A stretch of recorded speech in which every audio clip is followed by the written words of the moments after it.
Hey team, welcome to week 5. This is the penultimate week of the Part-Time YouTuber Academy. It's going to be very exciting indeed.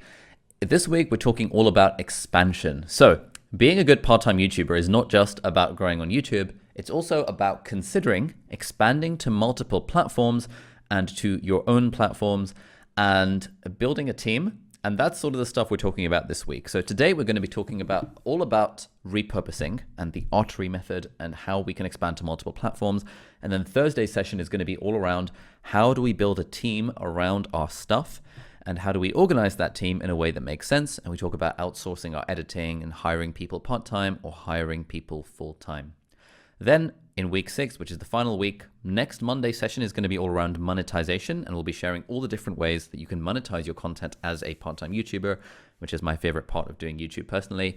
And then on the following Thursday, the final session of the course, we'll be putting it all together and showing like the end-to-end integrated workflow system-y type thing, which we've been slowly building up over the past 6 weeks or thereabouts. So let's kick things off.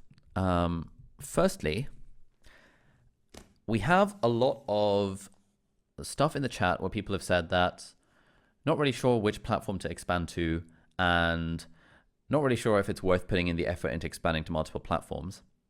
What I would say is that, yes, I agree. I agree with all of that kind of stuff, but Twitter is where everyone should be. Oh yeah, people are asking where I am. I'm currently in the Lake District National Park, which is in the north of the UK. And I'm here on holiday, and I'm in a hotel conference room to do this live session. It's pretty nice. I wish you could see the backgrounds because it's like hills and stuff. Anyway, basically, Twitter is by far the best platform that every single person on this course should be on. If you are not on Twitter, the only reason not to be on Twitter is if you're targeting an audience of people who are under the age of about 15. If you're targeting any kind of professional audience, any kind of intelligent audience over the age of 15, you should be on Twitter. Twitter is where it's at for basically everything. Twitter is where all the connections are made. Twitter are where all the friends are being made. And the easiest way to do repurposing is by repurposing content onto Twitter. And so Twitter is the one. A very easy way of growing on Twitter and like creating useful content on Twitter is, for example, tweeting about this course. So for example, there were a few people like in cohort 1, most of the signups for the course came in through Twitter because I announced it on Twitter initially. And so like 80% of our places were sold because of Twitter. And so there were loads of people really active on Twitter in cohort 1. And Mark Koenig and other people in particular were just sort of tweeting threads with lessons from all of the lessons from the Part-Time YouTuber Academy. And they were growing pretty well on Twitter as a result of that. And also next week's sessions, in next week's session, we'll talk to you about our affiliate program for the Part-Time YouTuber Academy. And so a very easy way of growing on Twitter is sharing the lessons we're learning from here. We even had, who was it? Was it Luba's tweet that went completely viral that MKBHD even retweeted based on like a slide that we showed in the course? That's all pretty cool. A lot of interesting connections happen on Twitter in a way that they don't really happen anywhere else, except maybe LinkedIn. But as we've said in the chat, LinkedIn is a little bit boring. So Twitter is the way forward. Feel free to post tweets about the stuff you're learning in this course or about the stuff you're learning about growing on YouTube or posting tweets about anything. Twitter is where it's at. We'll talk much more about Twitter in a moment. A few community wins to begin with. So Hugo, congrats for hitting 1,000 subscribers. That's awesome. Found amazing growth after embracing what was taught here in PTYA. It really does work, you guys. So this is awesome. This is very cool. Alex as well. Alex was one of our exec members, I think in cohort 2. Or I think it was cohort 2. Yeah. And so he was very good. And now 1,000 subscribers after 38 videos, which is pretty awesome. That's faster than I hit 1,000 subscribers. So well done, Alex, for that. That's awesome. House points wise, Incendio House is still in the lead. Lumos is a somewhat close second place, and Alohomora is third place. Sonoros, Reparo, Engorgio, you all really need to get your act together and make more videos, because the more videos you make and the more house party sessions you attend, the more your house gets points. But yeah, this is the house table so far. And as a reminder, we have like a whole explanation on the PTY community for how we're allocating house points for things. So basically, every time you publish a video, your house gets 10 points, which is very cool. And we've kind of weighted the house points table so that houses with fewer people are not disadvantaged compared to houses with more people. There is no system for stealing house points from other houses just yet, but that would be something to look into for next time around. That is a good suggestion, James. There will be a link in the chat. If 5 weeks into the course you still haven't managed to attend a house session, and that's just objectively stupid because these are like small group coaching sessions. Some of them have had like 3 or 4 people in them. So like with 3, it's like a small group supervision that they'd have in like universities like Oxford and Cambridge. You have like 3 of you, and you have a housemaster who could be someone with like 800,000 subscribers. And if you don't attend those sessions, you're literally throwing away a shit ton of value that you're getting from this course, because like you don't get that sort of like small group interaction outside of those housemaster sessions. So like, come on guys, it's definitely worth attending these. Anyway, what is going on this week? We have today's session. Tomorrow, Repurposing for Growth. This is a masterclass that's being held by our friend Joe Gannon, who's part of our team. We've also got a social club tomorrow. We've got Elizabeth holding Wednesday office hours on the 7th of July. Why is my mouse not working? We have the Outsourcing and Build Your Team session on Thursday. We have Friday Social Club. And on Friday, we also have a guest workshop with Pat Flynn, the world famous founder of Smart Passive Income, which is a fantastic podcast and a website and everything else. And then Elizabeth is doing another Q&A office hours on Saturday. So again, if you have any questions at all, guys, there's only 2 weeks of the course left. There's loads of stuff happening in the PTYA community after the fact, but this is the most intense opportunity you will ever get to ask us questions and to have basically everything you ever need answered. So yeah, if you turn up to the Q&A sessions with any questions at all, that's all very good. Apologies for all of the technical issues we had with David's workshop. He's in Mexico, and like the whole city lost internet for various reasons, which are completely outside of our control. So we are hoping to confirm a new date for that workshop. It might be during the cohort, it might be after the cohort during our PTY community, but that will be open to all of you guys. So apologies for that. I was also struggling to find internet that day because when you're in a national park, it's actually very hard to find internet, but I can fully empathize with David's situation. As a reminder, we are always adding new stuff in, so you can always refresh your calendar feeds if for some reason you're one of those heathens that doesn't use Google Calendar and instead uses iCal. This is actually one of those very few instances in which the Google product is just objectively better than all of the other offerings, and so like if you use iCal, you start having to like refresh your calendars and download the new iCal file every time. It's a bit of a nightmare, but by refreshing your calendars, whatever you're using, you'll always be up to date with what's going on. And also, as a reminder, please read your emails. Like, we still get dozens of emails a week from people asking for things where we have said the things in the emails at least like 4 or 5 times. And that's fine. That's what customer support is here for. But like, you would save a lot of time if you read the emails and they'd summarize everything that goes on and give you links to all the things and all that kind of stuff. So please do read your emails as a little reminder from our customer support team. Anyway, we are nearly there. We're at the home straight. We've done all of the fun stuff. Now we're going into advanced mode. So building an audience on multiple platforms and outsourcing and building your team, where this session is building an audience on multiple platforms. Before we get started, in fact, no, let's not do that. Let's do this and then I'll do some more spiel. So as a warm-up, we're going to do a content brainstorm sessions. A few of you were struggling to fill up your content calendars in last week's session, and so we're going to start this week by having a short breakout room for idea generation. So we're going to put you into small breakout rooms of like maybe between 3 and 5 people, and everyone gets the floor for 2 minutes. So within your 2 minutes, spend like 20 seconds telling people what your channel is about, and then people will spam the Zoom chat with title and content ideas for you. And then you can copy and paste those into like a notes file, and then you will have ideas generated for the next like 6 months. Please do keep to the 2 minutes. We are going to put a warning every 2 minutes as well. And like, we really want everyone to get the maximum kind of value out of this. It's going to be 10 minutes. So if there's 3 of you, you can do the maths. It'll be approximately 3 minutes each. If there's 4 of you, you can do the math. It's approximately 2.5 minutes each. But we'll be sending reminders every 2 minutes. And please do assign someone to be the timekeeper, just so we can all get value out of the content brainstorm session. So we'll start the clock and let's head into breakout rooms now to generate some ideas for content. Okay, lots of useful content ideas generated from here. That is awesome to hear.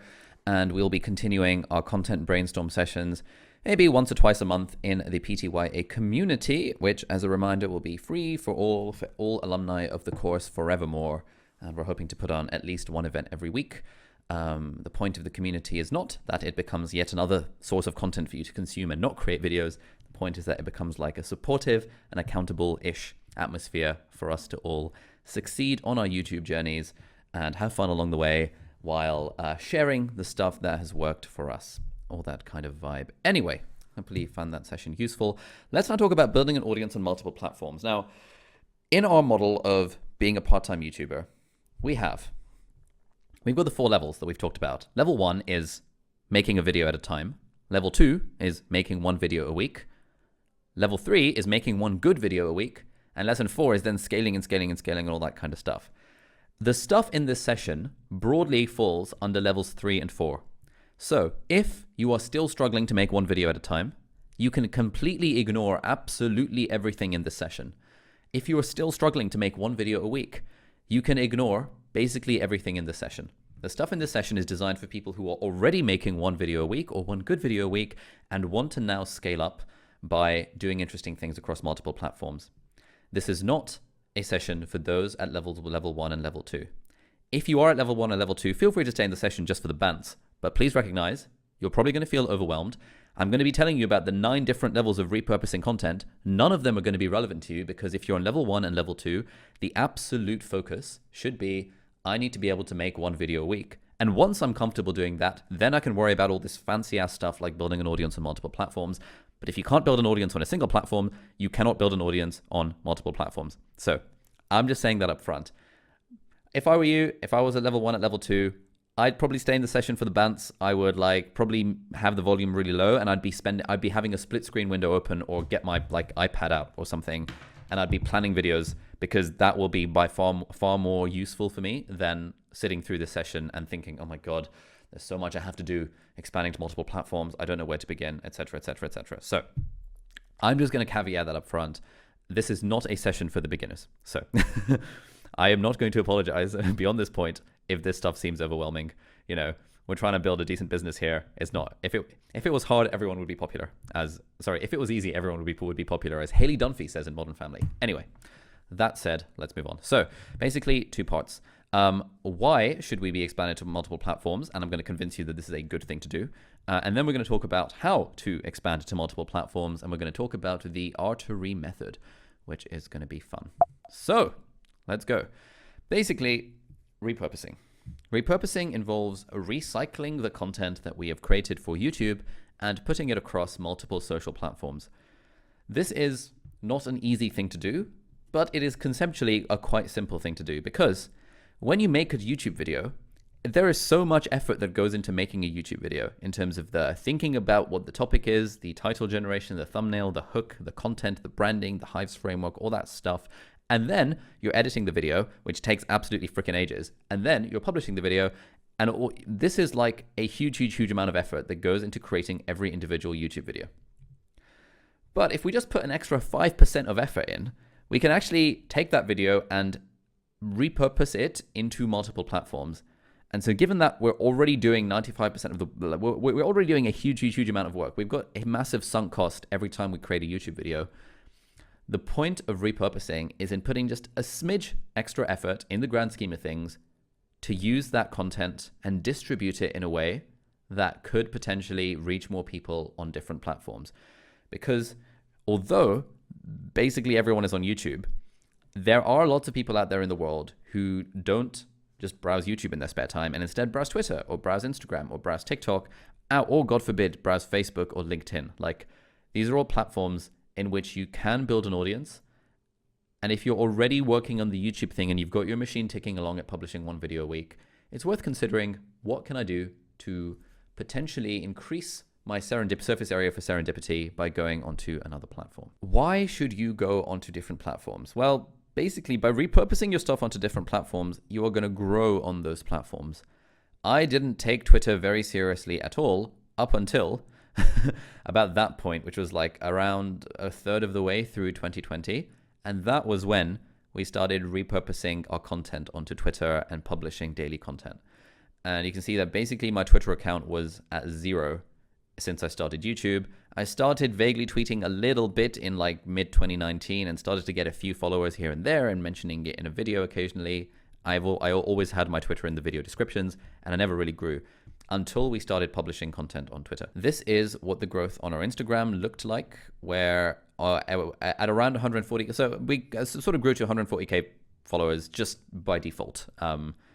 I think I had around 1 million subscribers on YouTube at the time, and it was sort of like around 10% of my audience on YouTube would like discover my Instagram and follow me on there. But then around about halfway through 2020, we started publishing daily content on Instagram as well, and that started to accelerate the growth.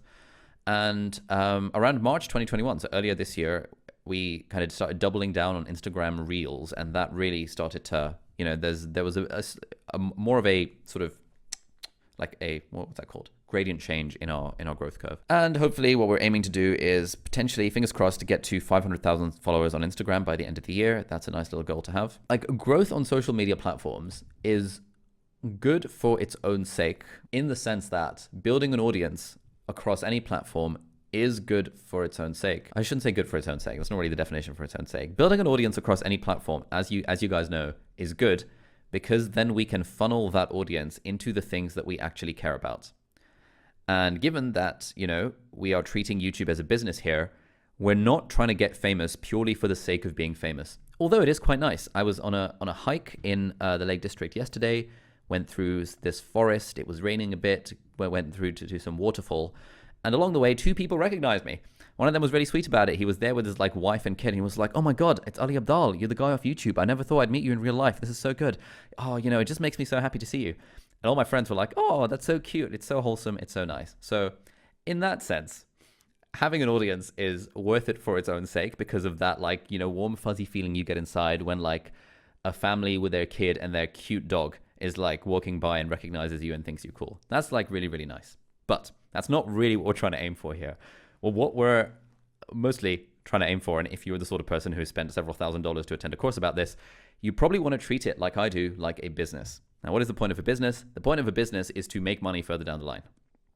And the point of an audience is that an audience can help us make money further down the line. What is the point of money? Well, money buys freedom. What's the point of freedom? Well, that starts to get into questions like what is the meaning of life and all that kind of stuff. Now, fundamentally, the point of a business is to make money. The point of a creator business on YouTube is to make money.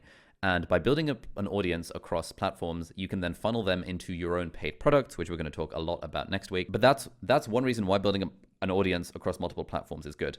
The nice thing about YouTube, just taking a step back, is that there is an inherent benefit in building up an audience, because monetization is already built into YouTube in a way that it's not really for Instagram or Twitter, sort of for TikTok, but like Jack Edwards has been doing TikTok for 2 years and makes about three pounds a day off of TikTok. So it's not really a monetization platform.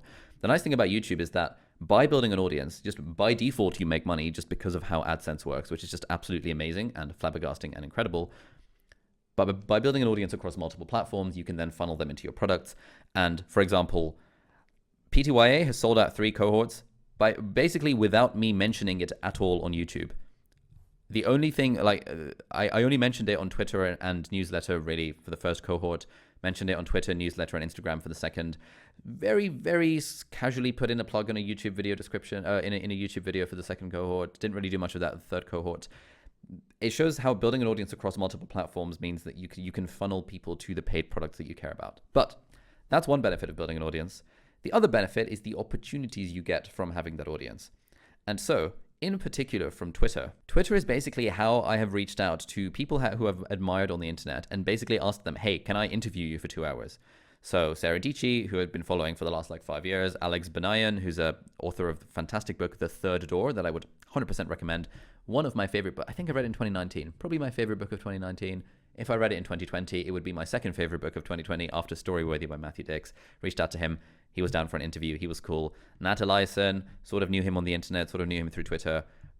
Dropped him a DM. We became friends through Twitter DMs. Brandon Sanderson, my favorite author of all time. Absolutely incredible writer. I tweeted mentioning him, and his publicist, who runs his Twitter account, messaged me being like, "Hey, I want to, it would be good to arrange an interview with you." And my mind was absolutely blown. Managed to have a long 2-hour conversation with my favorite author. This is the stuff that happens when you have some kind of presence, specifically on Twitter. Twitter is where the creators are, and Twitter is where the entrepreneurs are. LinkedIn is where the corporate slaves are. No offense. And LinkedIn is fine. But really Twitter is where it's at if you're a creator. Either way, having an audience across like multiple platforms does give you these opportunities as well. I've also made a lot of friends through Instagram. Like Instagram DMs in particular are also a great way of meeting people, especially for the people that aren't necessarily that active on Twitter. So between Twitter and Instagram, probably like a third of my friends are now friends I've made on the internet through Twitter and Instagram, mostly through Twitter. So that is a benefit of growing across multiple platforms. Matt posted in our community wins and in our old Slack group the other day, essentially by posting his content, some cool people in the property world discovered his stuff and then flying him out to the US and all this kind of stuff. So that's pretty cool. So there's just so many benefits of having content across different social platforms. The annoying thing about YouTube is, as much as we like YouTube, YouTube is a very kind of one-to-many platform. YouTube is not a community. YouTube is you put content on there as a creator and people watch that content. It's a very like lopsided sort of relationship. Yes, they can comment on your stuff, but it's not how you make connections with anyone. No one makes friends through their YouTube comments. That's just like not a thing. But Twitter, where you put stuff out and people can respond to it and you can respond back, Twitter is much more of a community. Instagram, where people post stuff and they comment, and crucially you can DM one another and reply to one another's stories. Instagram as well is also like where it's at in terms of making friends and building a community. And part of the benefit of being part-time YouTubers is that we get to make friends on the internet. So yeah, journey before destination, as Brandon Sanderson would say. So hopefully you're sold on why it is worthwhile to build an audience on multiple platforms. The other thing as well, don't have a slide on this, but just like a really important one is diversification. Like as much as we like YouTube and as mature and fantastic a platform as YouTube is, and chances are YouTube is not going away anytime soon, by only having an audience on YouTube, like you don't own that audience. YouTube owns that audience. And so anything could happen. Like, you know, the ad apocalypse could happen like it did in 2016 or whenever it was for children's channels. And suddenly their revenues are decimated overnight. I think that was the appropriate use of the word decimated, like reduced to 1/10, I think is what it means. Although if it's reduced by 1/10, that's not so much. Anyway, revenues were decimated overnight thanks to the apocalypse. We've known social platforms in the past rise and fall, MySpace, etc. I don't think realistically YouTube is going to go the way of MySpace just because it's, quote, too big to fail. But we all know stories of institutions that were too big to fail. That was the tongue-in-cheek comment I was using when I was buying into Bitcoin in 2017. All my friends were like, why are you putting all your life savings into Bitcoin? I was like, guys, it's fine. Bitcoin is too big to fail. Only semi tongue-in-cheek. And so having an audience only on one platform is a risk. And that is bad. We don't want our entire creator like career to be reliant on a single platform like YouTube, because that, trust me, I've been there. It is a very not nice place to be when you think anything could happen to my YouTube channel by like, you know, thanks to like a policy change or a platform change or something. And then 90% of like 100% of my revenue would disappear overnight. That is not good. So multiple platforms, some that are public and some that are private, are the way forward. How do we do this now that we've been sold on expanding to multiple platforms? Basically, we call it the artery method. So this is a diagram of like some arteries and some veins in the human body. But basically, the way blood flows around the body is that it starts off in the heart, and then there's like a load of it in the heart, like several liter. I'm going to butcher the numbers. I won't try out the numbers. There's a load of blood sitting in the heart, and then all of it goes into your aorta, which is the main blood vessel that supplies the body. But then some of it goes into like the different arteries off the back of the aorta, and then some of it goes down the descending aorta, goes to the abdomen, all that kind of stuff. And the point is, it's the same amount of blood. It's the same blood, but it's sort of being funneled into these different bits, and therefore you get some blood to your brain, some blood to your fingers, some blood to your toes, some blood to your digestive tract, and all that kind of stuff. Now, what does this have to do with content? Well, it's the same thing with content. Like the YouTube video is the blood in the aorta.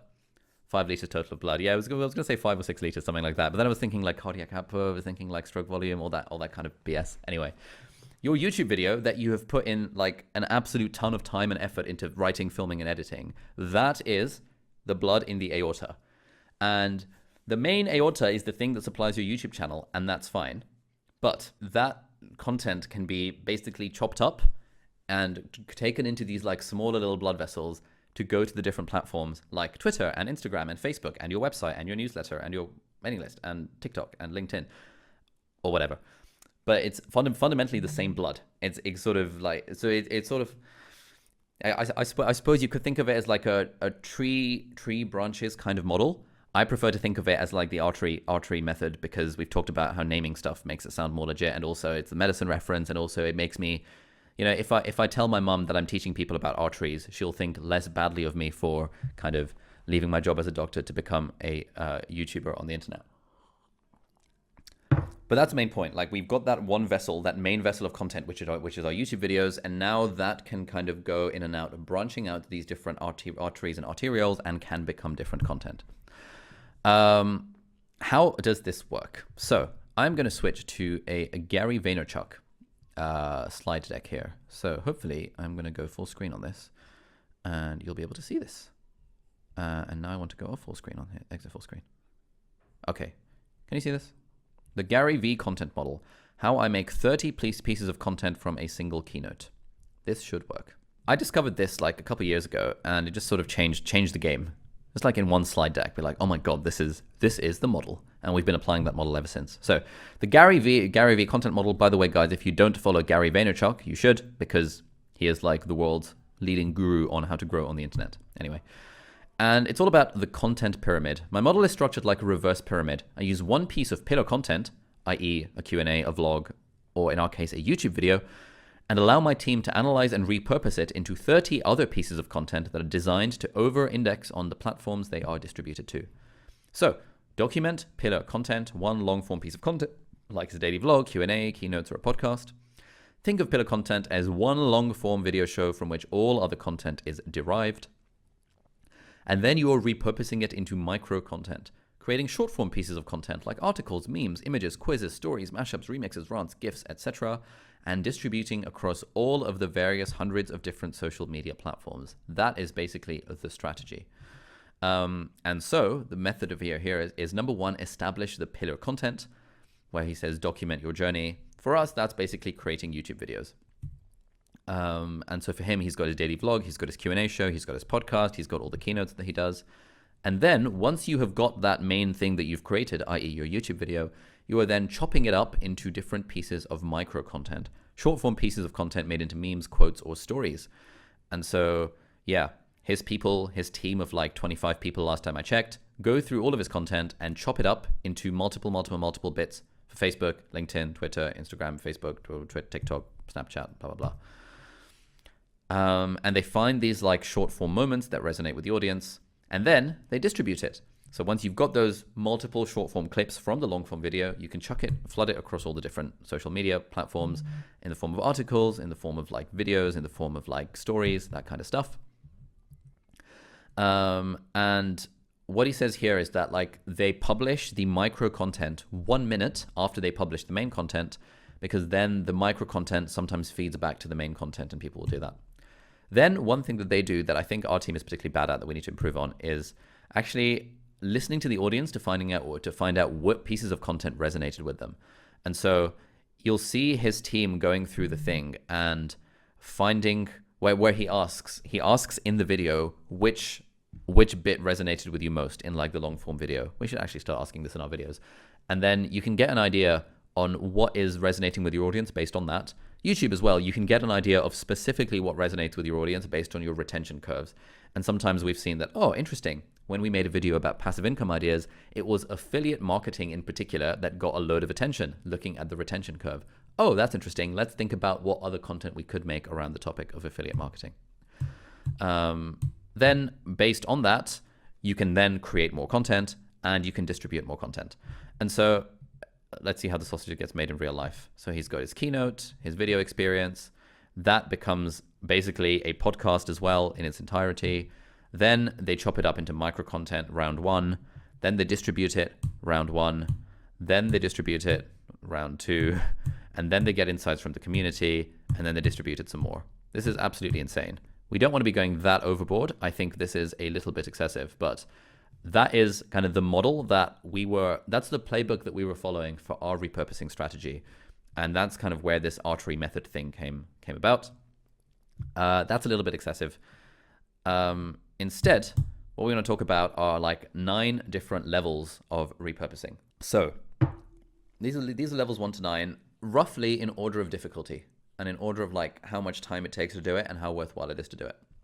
So Level 1 is Twitter. Now, by repurposing content to Twitter, basically what that means is create Twitter threads out of your videos.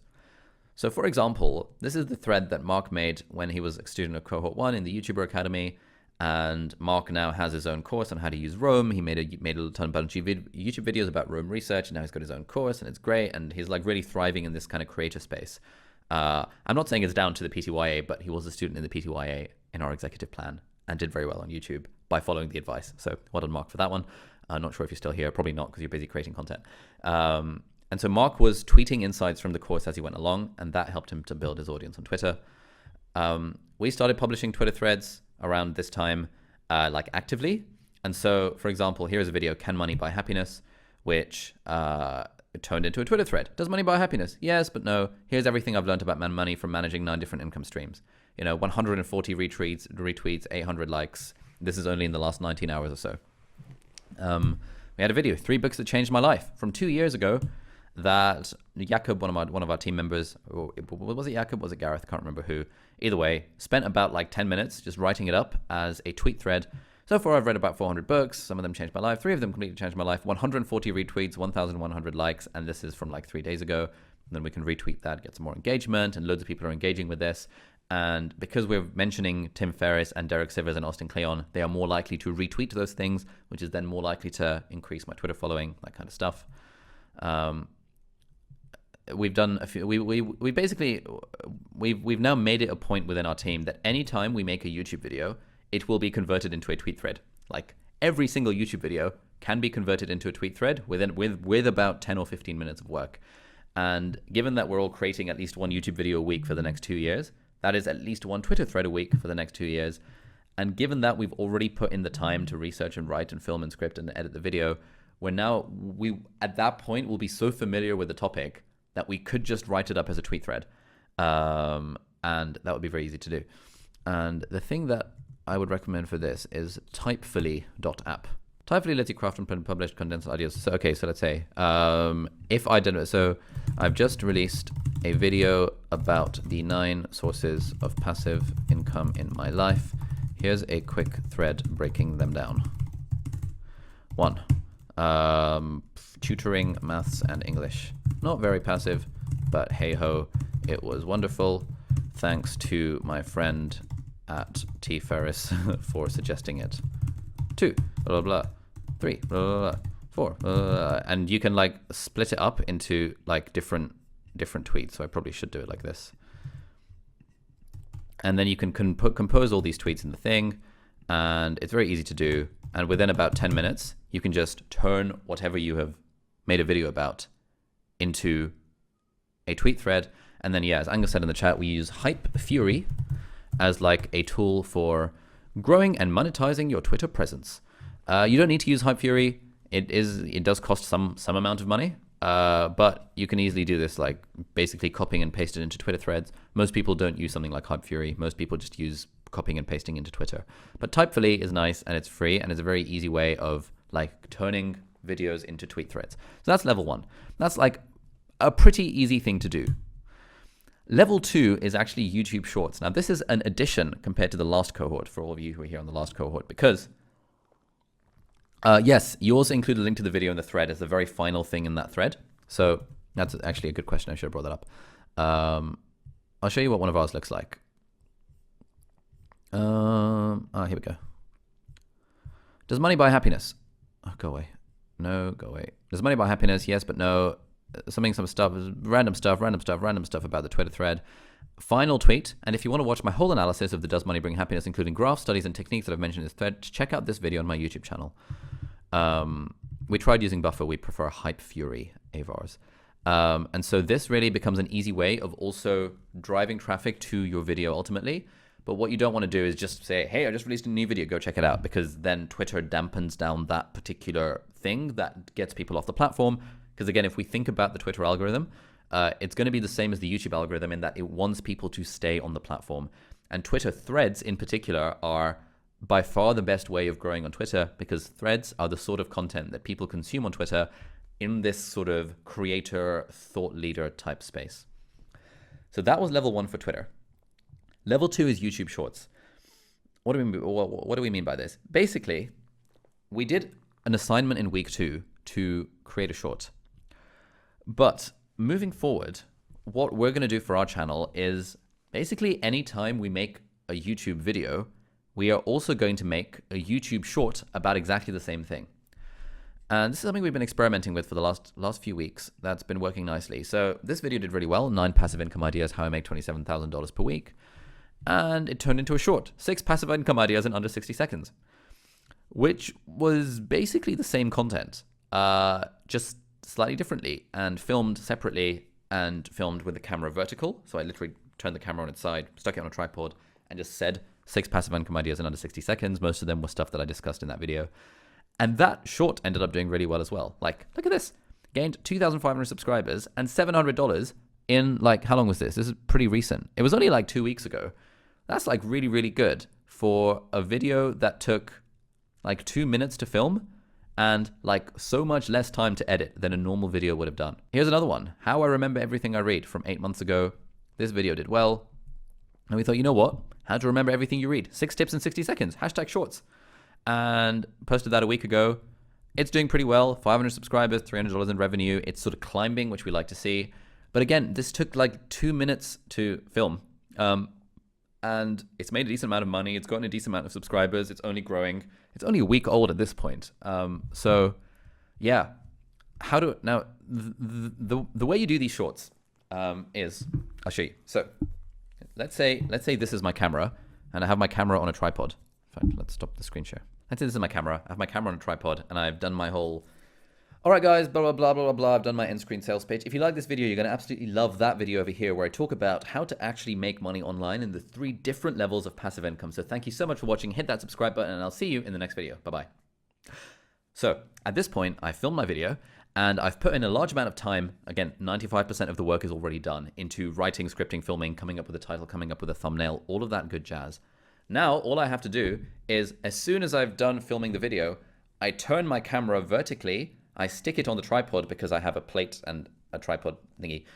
If you want to do that, you can find a camera cage for your camera and install a tripod quick release plate on the bottom of it, and then it goes onto a tripod.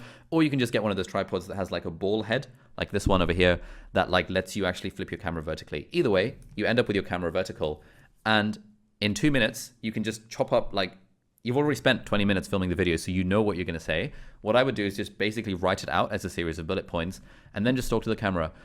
Hey guys, welcome back to the channel. In this video, we're going to talk about 8 passive income ideas in under 60 seconds. Let's go. Look at my script, look at my script, look at my script.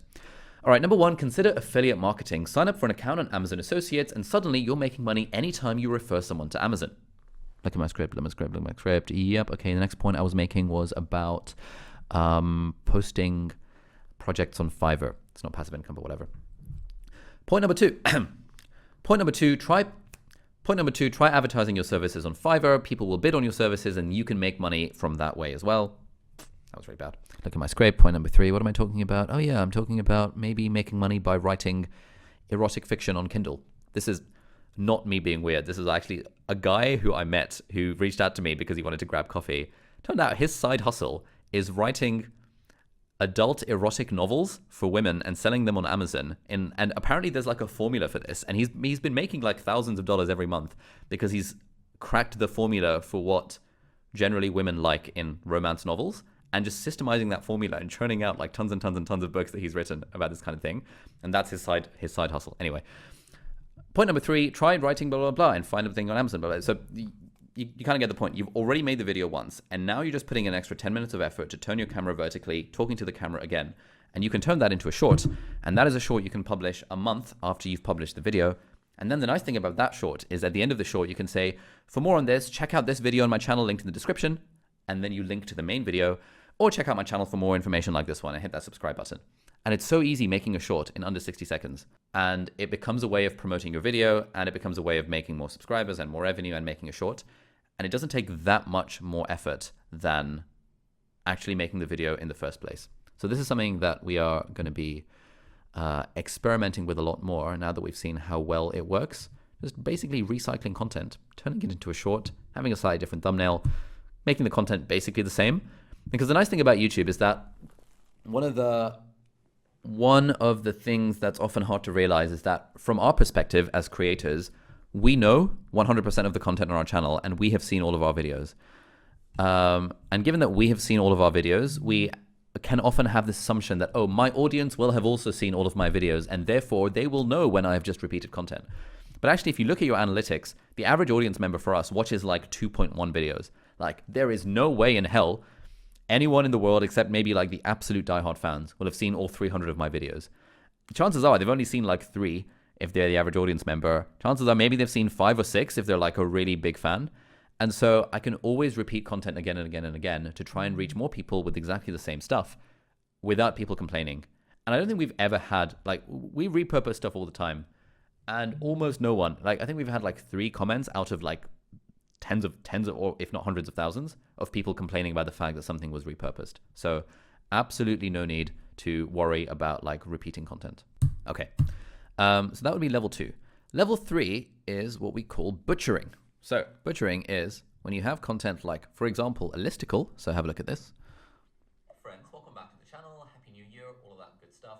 If you're new here, my name is Oh, shut up. Happy and exclaim or murmur or think to be productive. It's from 2019, interesting life lessons that I find useful. I share them in my email newsletter every Sunday, so you can sign up with the link down below. But yeah, here is a This is a stupid intro. I did not know what I was doing back then because I've spent like 30 seconds just like spieling about random stuff, being like, hi guys, Happy New Year, welcome back to the channel. By the way, subscribe to my newsletter.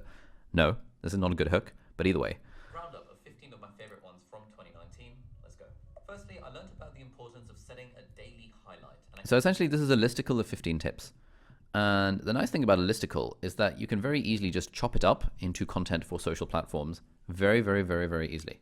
So Friends, welcome back to the channel. Happy New Year, all of that. on my Instagram that week, basically 1, 2, 3, 4, 5, 6, 7, like all 15 of them, we just chopped up into kind of 1-by-1 clips for Instagram and just changed up the text so that it wouldn't like overlap. And that was like 15 days worth of content for the Instagram. And it's a very easy thing to do. Again, once you've edited the video, you've already got the project file.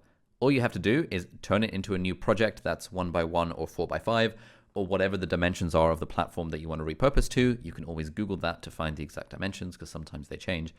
But you just create a new timeline, copy and paste your footage into that. It's automatic, like Final Cut has a feature where it can automatically conform footage to a particular timeline. Premiere has that feature as well.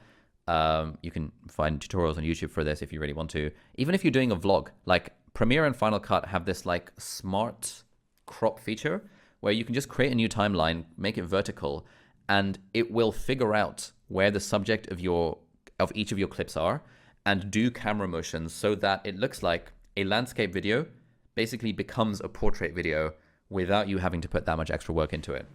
There's a really good tutorial, I think from Peter McKinnon's channel, where I first saw this for the first time. It's very good.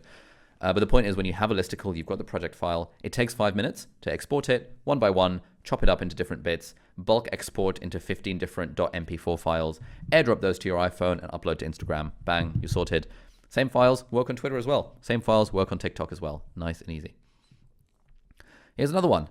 5 revision tips featuring Simon Clark. Hey friends, welcome back to the channel. Today's video is a Bloody hell, I look really young. collab with my friend Simon Clark, where we're going over 5 top tips for studying for exams. Now, Simon is another YouTuber.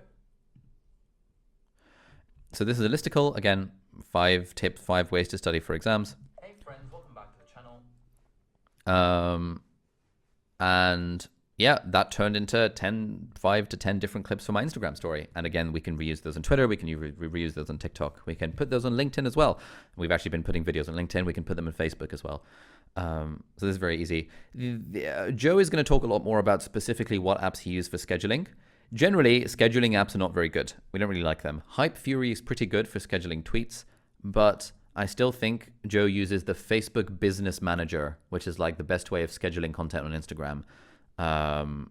But yeah, basically this is the butchering method. You've created the video and now you're just butchering it up into little bits. So if you do a video on like 5 ways to get into cybersecurity, that becomes 5 clips for Instagram and Twitter. If you're doing a video on 10 ways to use Roam Research or 100 ways to use Roam Research, that becomes 10 to 100 different clips for Instagram and Twitter and TikTok and LinkedIn and Facebook and stuff. That is all very good. Level 4, the email newsletter. So why should you have an email newsletter? Basically, everyone should have an email list at some point. Probably the earlier the better, because all kind of online marketing advice basically says this. If you're building an audience on a public platform like YouTube or Twitter or Instagram, you don't actually own that audience. The only way for you to own the audience is by getting their email address, because then they belong to you, as it were, and then you can email them whenever you want, within GDPR regulations, obviously. And so prioritizing setting up an email newsletter or a mailing list should be quite high on everyone's priority list once you're at that point where, again, you already know how to make content on YouTube, and you're getting a little bit uncomfortable by how non-diversified you are based on the fact that you're reliant on one platform. The email newsletter is often a great way to do that, to start actually owning your audience. How do you do an email newsletter? We're going to use Elizabeth as an example. It's hosted on Review, which is at getreview.co. It's free, it's owned by Twitter, and so they're incorporating those into Twitter recently. And if you're starting a newsletter and you want it to be free, then Review is what I would probably recommend these days. Just given its integration with Twitter, and I've been using Review since like 2018. We recently switched over to ConvertKit because we now need more fancy marketing features within our emails, like automations and that kind of stuff. But for a very basic email newsletter, Review is very good. Substack is pretty good as well. I think if I was starting from scratch, I'd probably go with Review just because of its integration with Twitter. And I'd be hoping that over time it becomes even more integrated with Twitter, so that when I post tweets, it can kind of link to like my newsletter and that kind of stuff. Anyway, Review is free, Substack is free, great platforms to host a newsletter.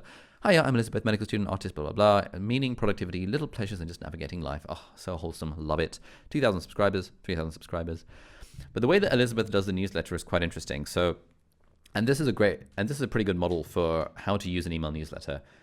It's a great way of validating ideas for videos. And so, for example, this one, How I Deal with My Emotions, was the first time Elizabeth wrote about the thing.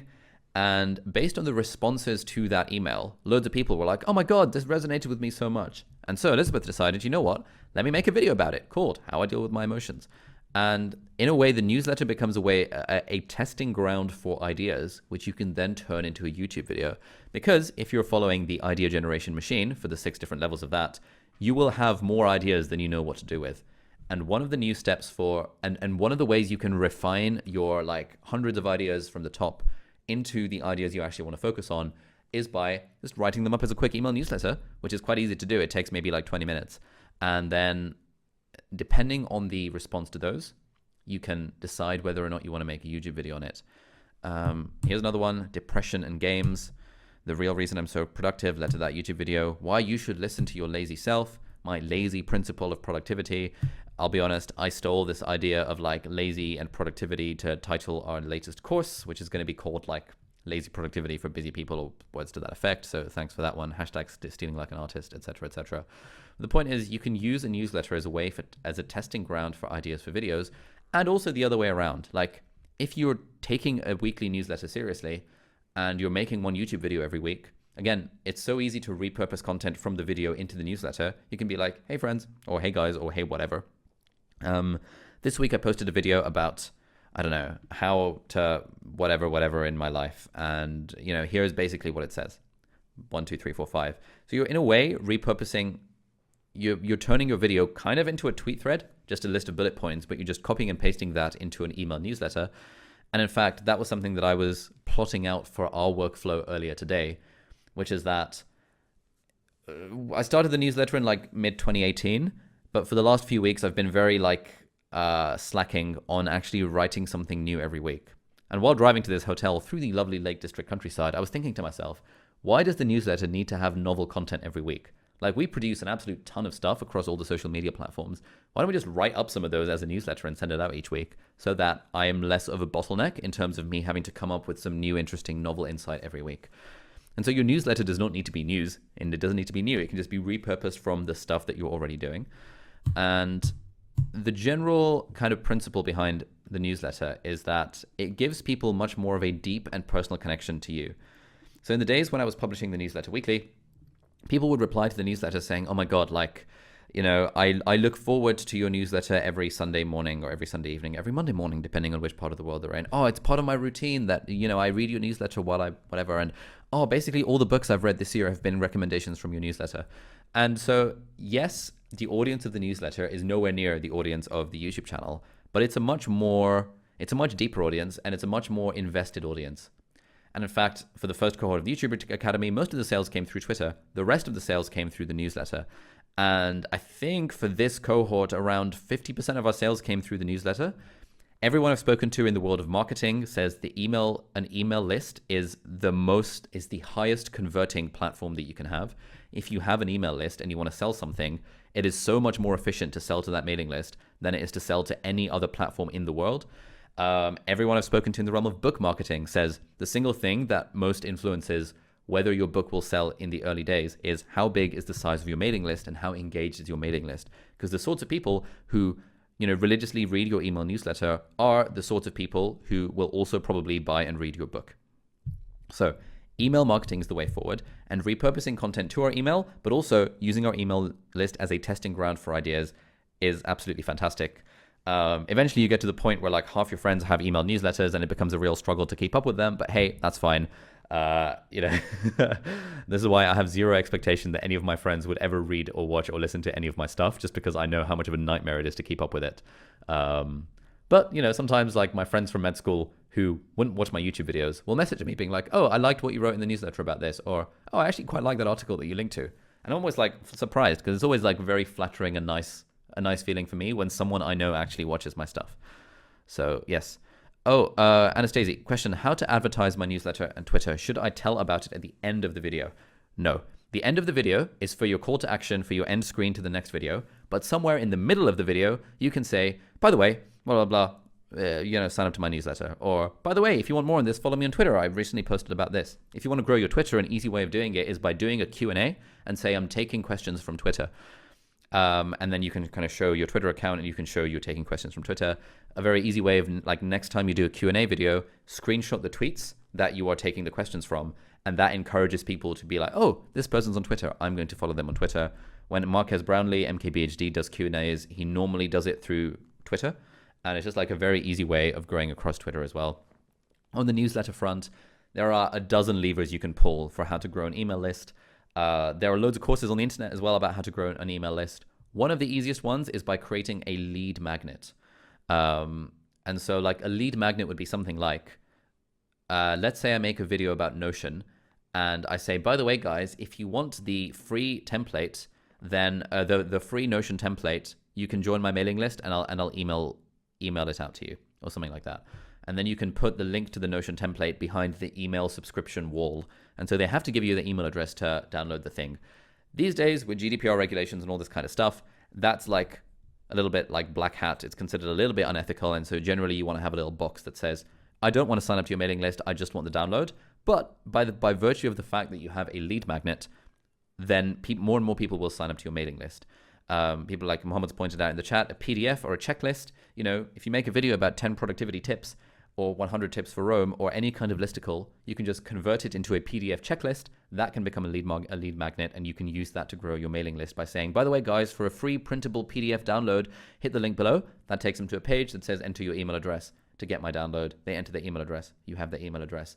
And obviously you have asked them to tick a box saying, I consent to get weekly emails from you about your stuff. So this is good. This is how we grow a mailing list.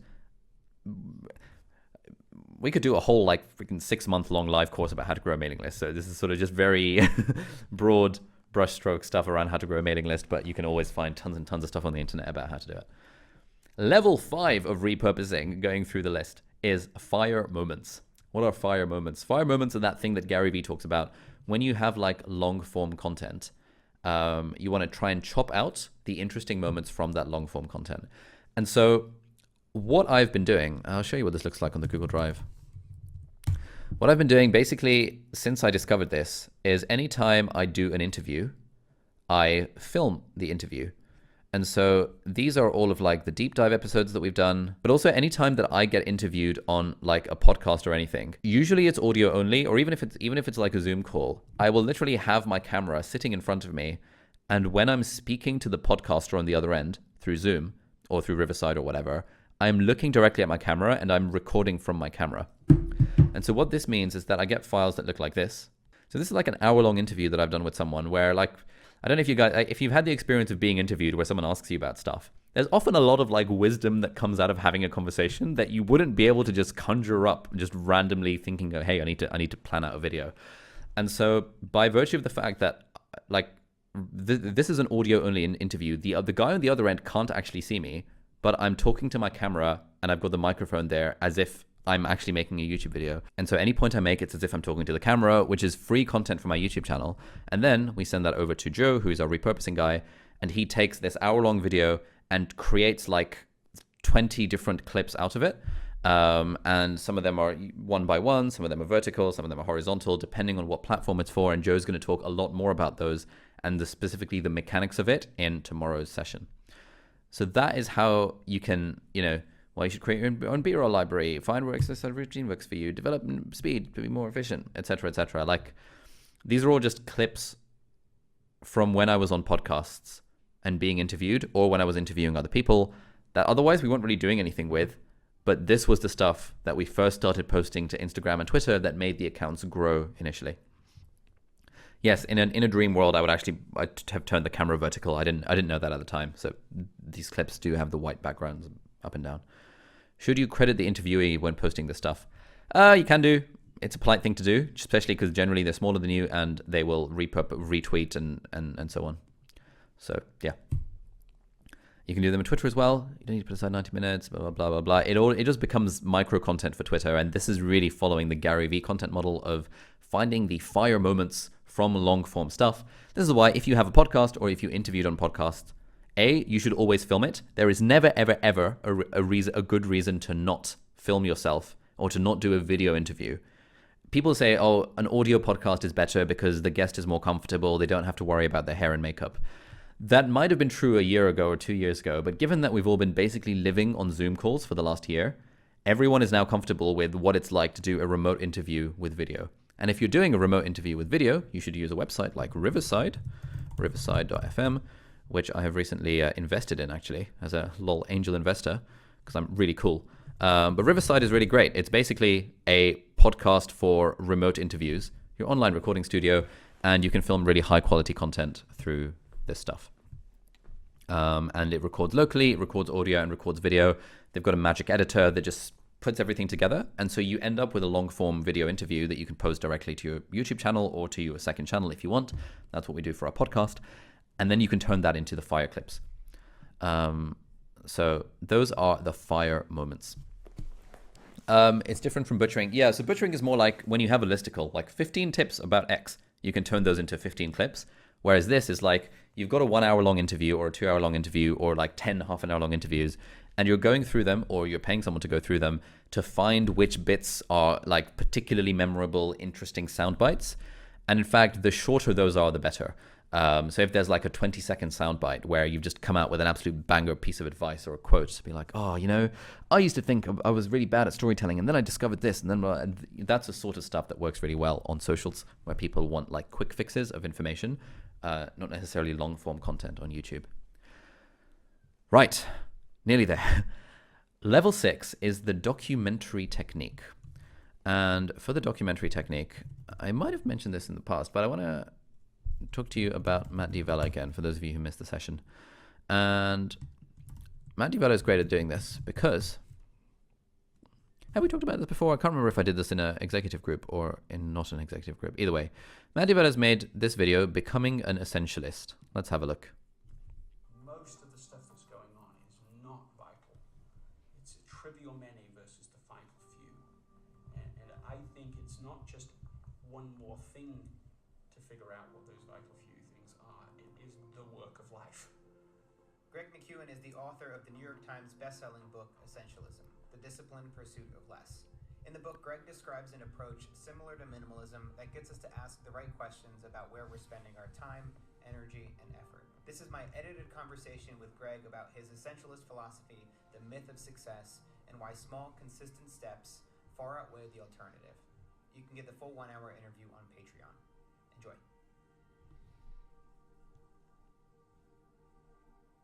Greg, thanks so much for...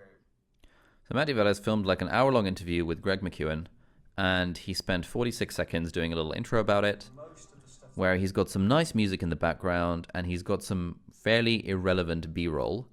But when you look at it and you watch it, you think, oh wow, this is really good. So let's watch it again and just have a think, like just be mindful of what techniques Matt is using to make this feel very high production value. What's going on is not vital. It's a trivial many versus the vital few. And I think it's not just one more thing to figure out what those vital few things are. It is the work of life. Greg McKeown is the author of the New York Times bestselling book, Essentialism, The Disciplined Pursuit of Less. In the book, Greg describes an approach similar to minimalism that gets us to ask the right questions about where we're spending our time, energy, and effort. This is my edited conversation with Greg about his essentialist philosophy, the myth of success, and why small, consistent steps far outweigh the alternative. You can get the full 1-hour interview on Patreon. Enjoy. Exactly. Video, voiceover combination, music, and B-roll. Very, very, very easy. The B-roll is completely irrelevant. You can always have a shot of people walking from the streets, a time lapse of a city, a shot of the sky, a shot of someone on their phone, a shot of someone writing something down, a shot of someone typing at a keyboard. All of these things are so easy to incorporate into almost any kind of voiceover. The B-roll looks like he shot it. Maybe he did, maybe he didn't. He's a filmmaker, so he's probably got access to it. It's mostly in the color grade, to be honest. You can always color grade B-rolls to look as if you've shot it. B-roll only looks like stock B-roll for people that don't do color grading on it. So that's just a little tip just there. So I don't know if he shot it. Maybe he did, maybe he didn't. But either way, like, it's not the fact that he shot the B-roll that's that makes it good. It's the fact that the B-roll is there, and he's got a bit of background music, and so he's repurposed his hour-long interview into an edited 30-minute interview and put in 5% extra effort to put a nice fancy intro for 46 seconds right at the start. And that became a video that's nearly on 1 million views. The real classy thing that he did after that is he made another video called The Disciplined Pursuit of Less. Have a look at this. For slowing down. The justification for slowing down. Oops. The justification for slowing down, becoming more deliberate, becoming more focused is single. And it's this. If you really believe that a few things are exceptionally valuable and most other things are noise, then you will automatically, naturally start to change your behavior. It's about what matters most to you in life. It's not just about less, it's about essential things, essential relationships, essential living. Most of the stuff that's going on is not vital. It's a trivial many versus the vital few. We sometimes forget that we have a choice. We make decisions impulsively, say yes before we think it through, and burden ourselves with commitment. The end result, we feel overworked, overwhelmed, and stretched too thin. Greg McKeown is the author of the New York Times bestselling book, Essentialism, The Disciplined Pursuit of Less. In the book, Greg describes an approach similar to minimalism that gets us to take stock of our lives and ask the right questions about where we're spending our time, energy, and effort. He first started thinking about these ideas when he noticed... So Matt is obviously a very good documentary filmmaker. He's got 2 documentaries that are on Netflix. And so this is why, like, this is basically the documentary filmmaker technique where you take an interview and you create a story based on that interview. So what he was doing, he's probably got a transcript of the interview and he's like, okay, what's the most emotionally legit moment from it? Let's put that at the start. Now he's going to do a little introduction. Now we're going to talk about this. Now we're going to talk about that. Let's put a clip from the interview there, a clip from the interview there, a clip from Matt here. And throughout this whole thing, he's just got a nice background music. He's got B-roll that is somewhat relevant to the thing being discussed, but not massively so. And that combination of stuff creates this video that's also an 861,000 views, and it's pretty solid. And this was 2 years ago, so when Matt D'Avella was much smaller than he is now. And so he's basically taken that long form 1 hour long interview with Greg McKeown. He's put in the effort of shooting it in like really high quality, so it looks really good. And he's turned it into 2 videos. One of them is just an edited version of the interview with 46 seconds of music and B-roll and at the start. And that's basically it. And the second one is more of a just sort of splicing together different clips of the interview interspersed with bits of Matt talking to the camera and Matt doing voiceover with background music and B-roll. And so this is the sort of, it's it's very simple, but it's not easy to do. Like, this takes a lot of skill, but it's the sort of thing that we can kind of aspire to, that when we do a long form interview, we're able to documentary filmmakify it into this thing. Can this be possible as a part-time YouTuber? Yes, actually. It is in fact easier to repurpose content rather than to create something completely new from scratch.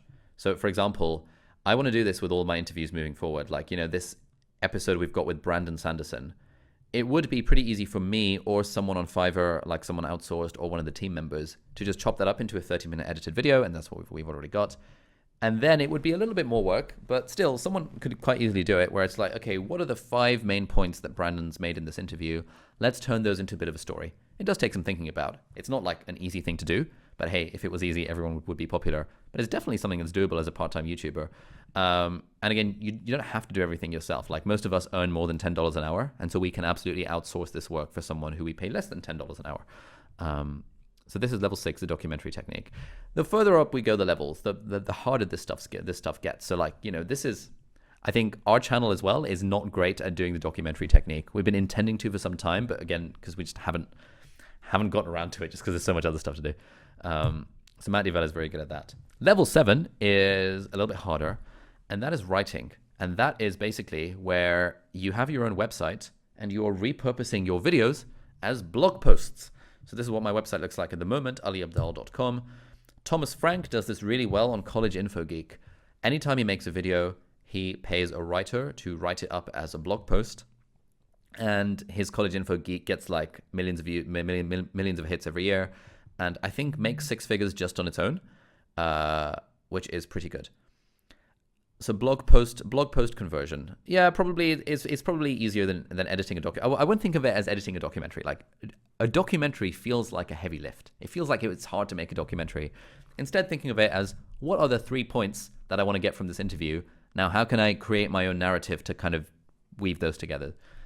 Given that we've already got the footage and stuff anyway, I would find probably that easier than writing like a 2,000-word blog post. But hey, the levels are a bit like interchangeable. Anyway, so you get your video, you write it up as a blog post. Here's one, how I built $1 million business in medical school. 10 tips for entrepreneurs became a blog post. So that was all fine. And now we have this thing in Notion. We've got our articles database, where a lot of the videos in the articles database that the team is writing are videos that they are then converting into blog posts. And ever since we started doing this, the website page views have been going up and up, which is all very nice. And we keep rough track of kind of our users and our kind of traffic and our bounce rate. And things are generally getting better over time now that we're actually creating content for the website. And shock horror, most of that content is just repurposed from videos that we've made already.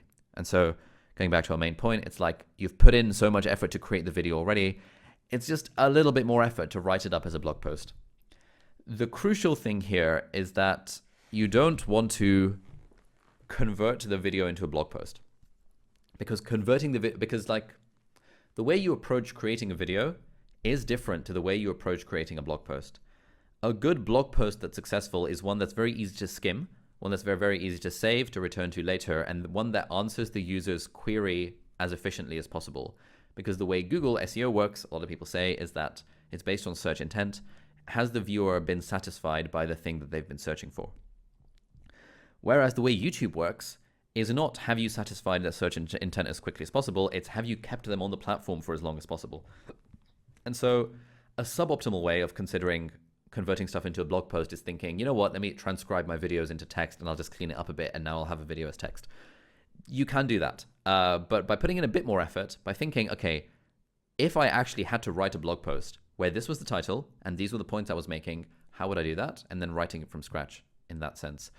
If you want to transcribe videos, you can use Otter, you can use a Descript. So the one I use is otter.ai, which is very good. You can also use Descript, which is descript.com. Those are easy ways of transcribing videos. And then once you've got the text, you can just chop and change it around and it's nice and easy. Level 8, nearly there, is cross-platform pollination. And so again, this is not necessarily harder to do. It does require an understanding of how the different kind of social platforms work. And so For example, my TikTok, we started doing TikTok a couple months ago. Well, I was on 1.4 million subs at the time, so it must have been like 3 months ago-ish. And around 35,000 followers. And I just filmed like a load of vertical content for TikTok. But the cool thing is you can repurpose that for Instagram. And so these videos on TikTok that are getting like, a few thousands to tens of thousands of views, we've repurposed into Instagram Reels, which are getting a few hundreds of thousands of views, which is all pretty cool. So this was a video that got 200,000 views on TikTok. Exactly the same video, just posted on Instagram Reels with slightly changed background music, got 681,000 views on Instagram. And ever since we started posting Reels on Instagram, our kind of follower growth has been increasing massively. And it just took a very, very small amount of effort for me to talk to a camera and just say a few things. And in fact, I think, we just had a filming day where Angus was on the end of a Zoom call. I connected my camera in vertical mode to the Zoom call, and I just answered a load of questions in under 60 seconds. And we turned those into clips for TikTok and for Instagram. And some of these we're also using as YouTube shorts for the main channel or for the second channel. Now, the final place, like repurposing Nirvana, the place we want to get to is where we stop thinking of our content as, content that needs to be redistributed. Instead, we think of it as ideas. And ideas, you can have an idea and that idea becomes a Twitter post or a Twitter thread. You can have an idea and that idea forms the basis for a newsletter. You can have an idea and that maybe forms the basis of a podcast or an interview that you've done. You can have an idea and that becomes a YouTube video. You can have an idea and that becomes a blog post. You can have an idea and that becomes an online course. And so we move away from thinking of, I have made a video and now I will chop it up into multiple things, which admittedly is level we're at, and towards, okay, this is now not a content production factory. This is an idea distribution factory. And so an idea comes into the system and I think, this is an interesting idea. What would this idea look like as a tweet thread? What would this idea look like as a YouTube video? What would this idea look like as a course? And some ideas will only be tweet threads. Some ideas will only be like newsletters. But some ideas might go the whole way and become online courses or even books or even like feature films or whatever. So this is the place that we want to get to with repurposing Nirvana. We're not quite there yet with our channel. We're still working on it. But the example I like to use is, Michael Ashcroft posted this tweet kind of this time last year. There's a huge difference between being serious and being sincere. Alan Watts touches ever so gently on this when he talks about waking up, as in this video. What it comes down to is how you play the game of your life, and it is a game. And this tweet like really, really resonated with me. And so, sorry, good point. I'll move my phone. This tweet really resonated with me, and I suddenly thought, oh my God, this is incredible. Like this idea of sincere versus serious, that's a really good idea that ties into a lot of the kind of stuff that I was thinking about and a lot of the anxieties I was having at the time. And I just kind of did a quote tweet of it. This hit me hard today. And like loads of people recommended, oh, this is Alan Watts stuff. So now in the back of my mind, I have, I need to look into Alan Watts's like stuff so that I can explore this idea in more detail. But just this one idea, I've mentioned it in a tweet. I've mentioned it in an email newsletter. I mentioned it in a podcast episode that I did with my brother. I reference it in a lot of podcasts that I'm now interviewed on just because sincere versus serious, just like mind-blowing idea that touches on so many aspects of life. I've mentioned it multiple times in YouTube videos where I talk about kind of the struggles of writing my book and how when I treat things seriously, it becomes not fun. Whereas if I treat life as a bit more of a game and I treat things sincerely, it becomes much more fun. That is actually forming a significant chunk of my book as well. Well, a significant chunk. It's forming one section of one chapter of the book that I'm writing. This idea of treating things seriously versus sincerely. It's probably not going to form an online course, but it kind of goes to show how this single idea, which I got from this single tweet from Michael, who was a student in cohort 1 and one of our supporters for cohort 2, I think. Was a student, a supporter in cohort 1. Anyway, this single tweet from Michael gave me this idea of sincere versus serious, and that idea has formed a bunch of content around it, rather than necessarily thinking of, I have made a video, now how do I chop it up? Although we still do that quite a lot as well. So those were the 9 different levels of repurposing content. We've talked about why you should repurpose and why building an audience across multiple platforms, some of which are public and some of which are private, like our own website and our own email list, why that is a good thing to do for the audience size, for the monetization further down the line, and for the friends that you make along the way. And we've talked about how to do that. Basically, start with Twitter threads because they're easy, And as you become more efficient and more systemized and you start to build a team around your creator business, you can very easily do more and more and more of these so that you get this flywheel going where it becomes possible and easy enough to grow across all of the different social platforms rather than just YouTube, with just a little bit of extra effort every time you make a video. So, one final thing, Joe's workshop tomorrow will be repurposing for growth, and that will be all about the mechanics of how to actually do this. Joe and I met about 2 years ago. He took me up on an offer that I've had on my website since then. Like, basically, if anyone wants to grab a coffee with me in Cambridge, I'll buy them a coffee, no questions asked. And so we went out for coffee, which turned into a dinner, which turned into him coming over to my place and just hanging out for like 4 hours because we really got on. And then Joe formed his own agency where he does this repurposing stuff for people. Oh, Joe is actually here in the chat. That's cool. Formed his own agency where he's doing like repurposing stuff for people. And it's really good. And so we've been working with Joe for the last like year and a bit to repurpose all our content. He's really been helping out with our strategy for growth across TikTok and Twitter and Instagram and LinkedIn and Facebook. If anyone wants a client, then yeah, you go for it. This week's assignment is a new one. It's all about branding and aesthetics. Using what we've learned so far, we'd like you to stick to the plan and make a video using an idea from your database, but crucially, incorporate some personal branding components into the video.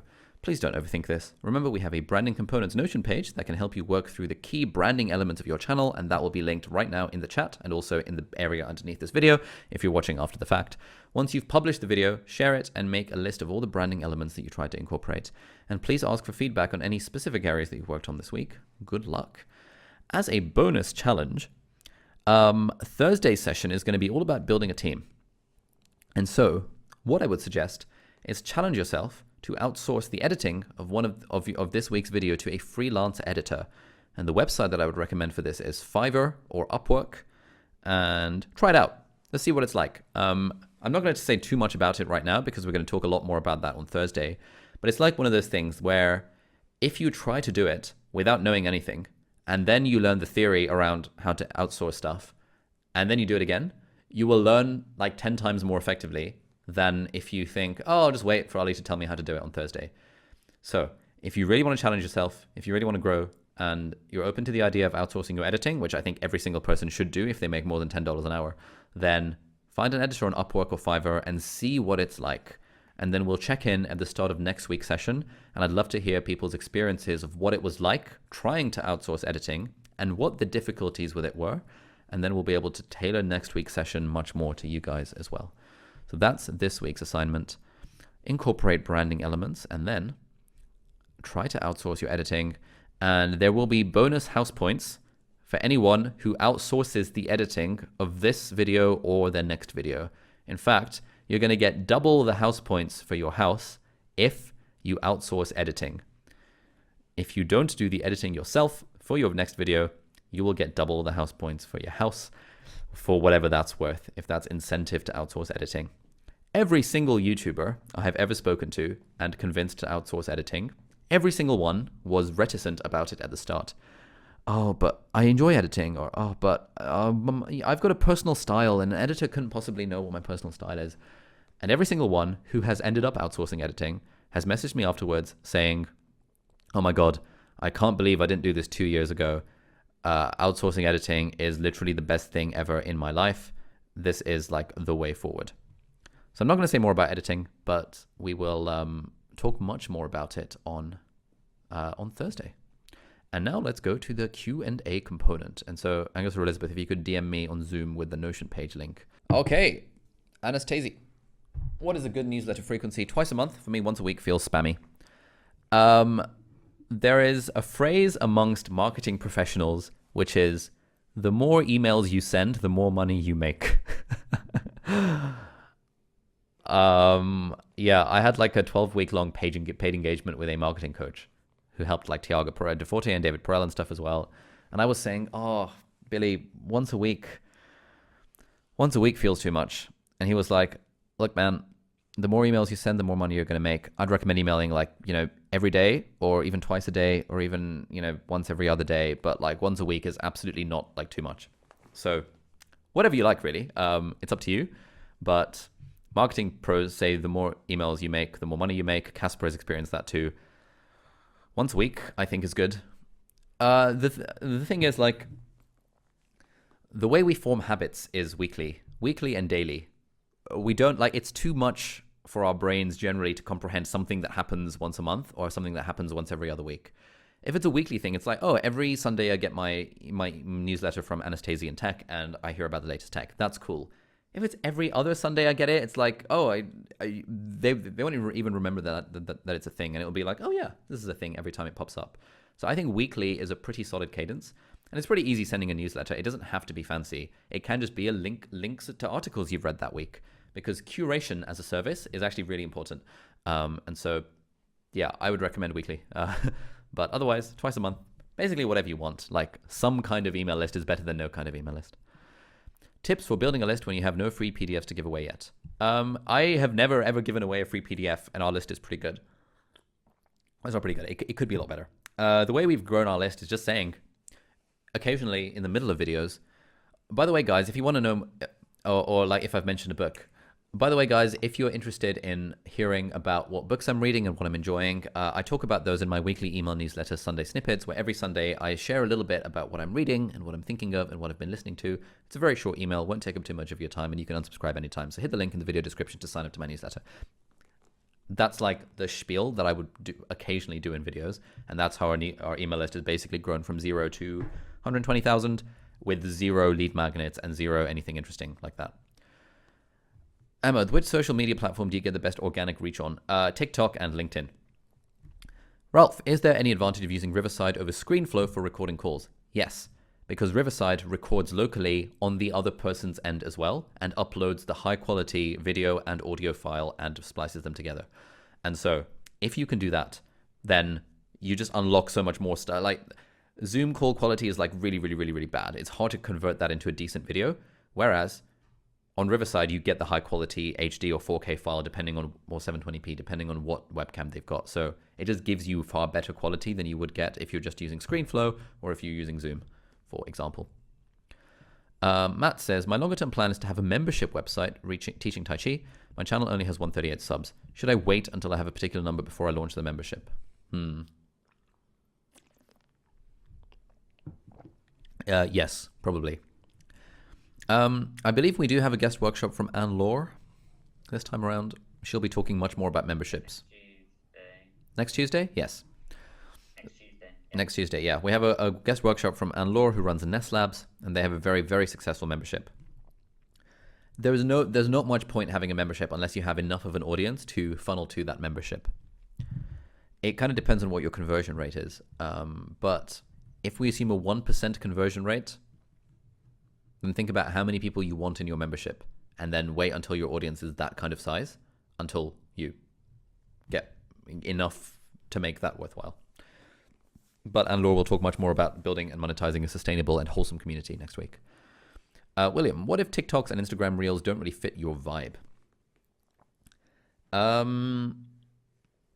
I think you have a weird impression of TikTok, similar to when people said in 2010, I don't want to make YouTube videos because YouTube is for cat videos.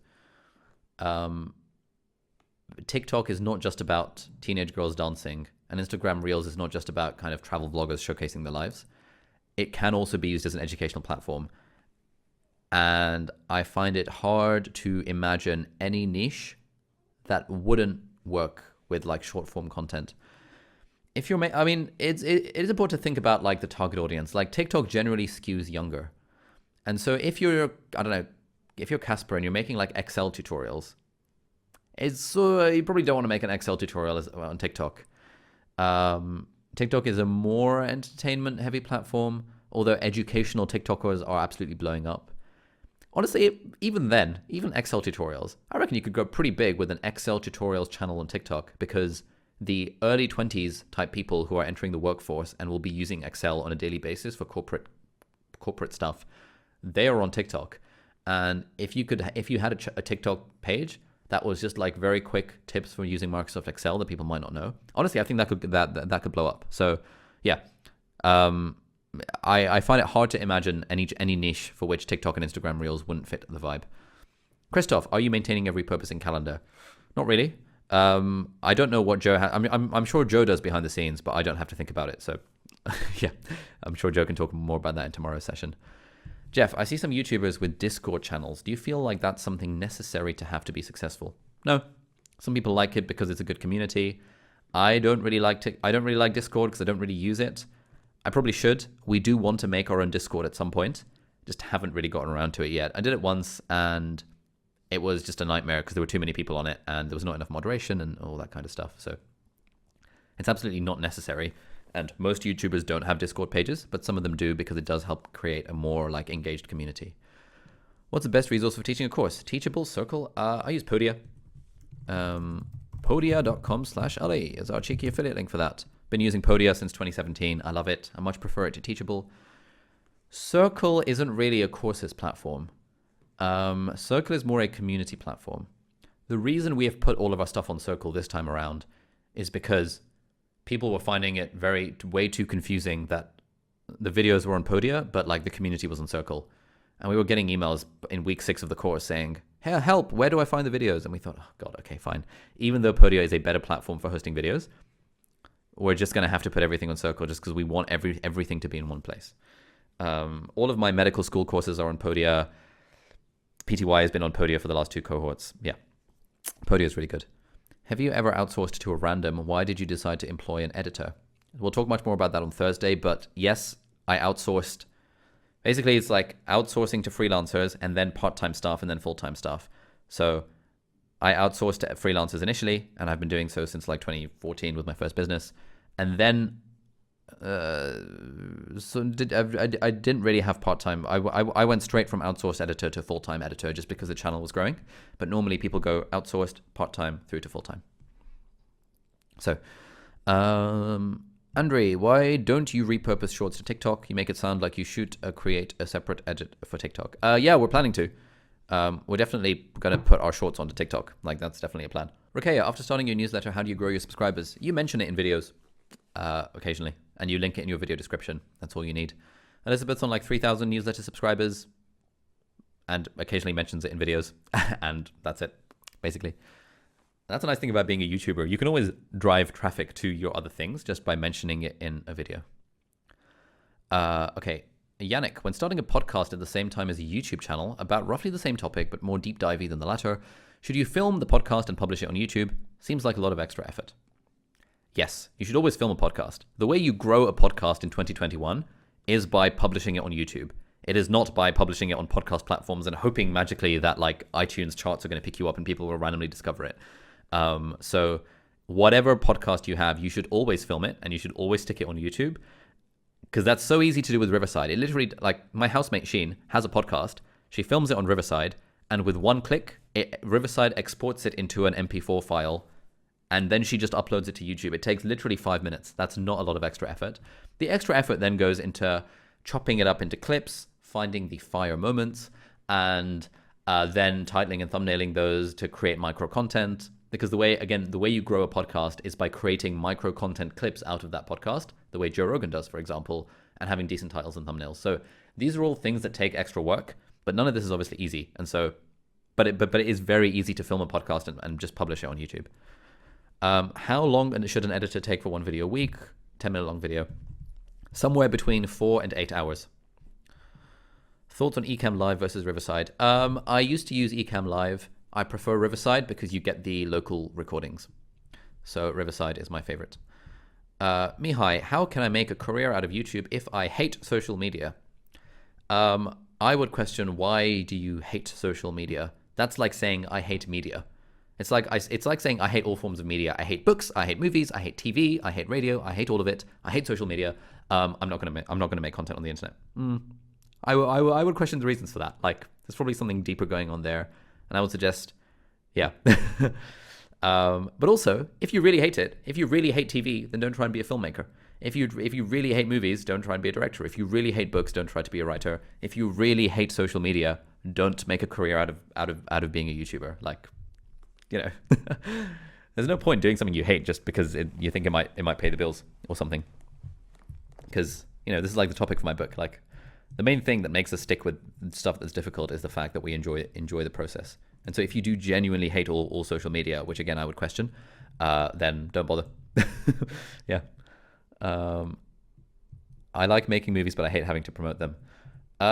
Yeah. Basically, all artists absolutely hate self-promotion, but it's got to be done if you want to make money. That's why bestseller lists are about bestsellers, not best writers or kind of best books.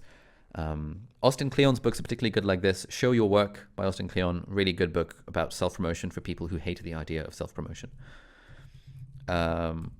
Social media is totally different to YouTube. YouTube is a form of social media.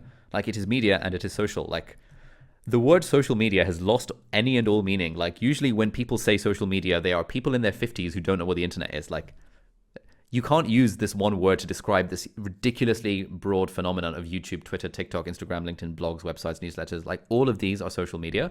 And so any comment made at all about social media, generally in my book, is from people who don't understand the internet. And so I would hesitate to tar a lot of things with, oh, social media is good or social media is bad, or any kind of broad comments like that.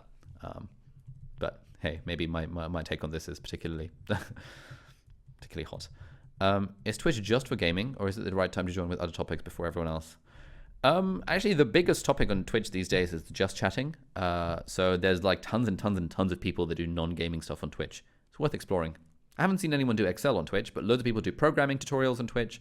Loads of people, like Simon Clark, my mate, does like Warhammer painting on Twitch. Loads of people do art stuff. Twitch is no longer just for gaming. If you could only focus 2 of the levels, which 2 would you pick? I would pick Twitter, and I would pick email newsletter. No, I wouldn't. I would pick Twitter and I'd pick Shorts. Yeah, level 1 and level 2. Why do you use ConvertKit versus ActiveCampaign or Infusionsoft? Just because all of the people I know, all of the creators I know use ConvertKit. Infusionsoft feels like IBM, and at least in my head, I don't know if it's true. And ActiveCampaign I've never really looked into, but basically all of the creators I know use ConvertKit, and so I use ConvertKit. Plus, I'm kind of mates with their creative director. I sort of know Nathan Barry, the founder, through the internet because of his content. I had a chat with the director of marketing the other day because he's cool. So like, I have a strong kind of, like, I know the people on the team-ish through the content they've put out, incidentally, and therefore I'm far more likely to use their platform, because I used to listen to Nathan Barry's podcast in like 2015, which is all about like monetizing a book, which goes to show the power of building an audience. Anyway, please say more on why you said curation as a service is really important. Ooh, good question. So we are in the age of abundance where there is like too much content.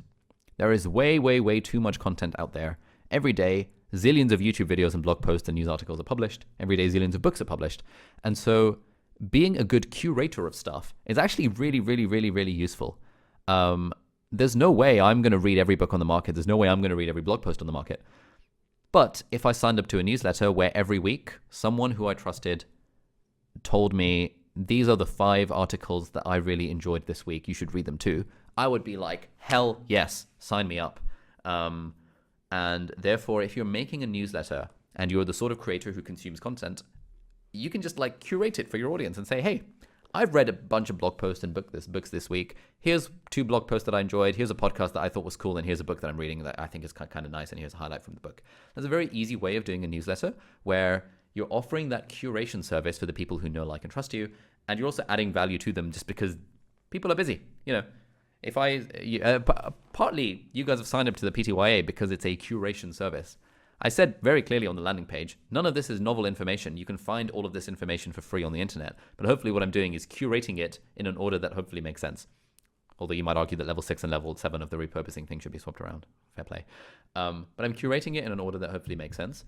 And if I say, guys, I've read like 15 books about storytelling, and honestly, the single best one is Storyworthy by Matthew Dix, you're going to be like, fantastic, that's good. That's curation as a service. And so that is a very good thing to do, which sort of went to why our very first homework assignment was my favorite things. Because when you're making content on YouTube or on anything, you can always default to curation.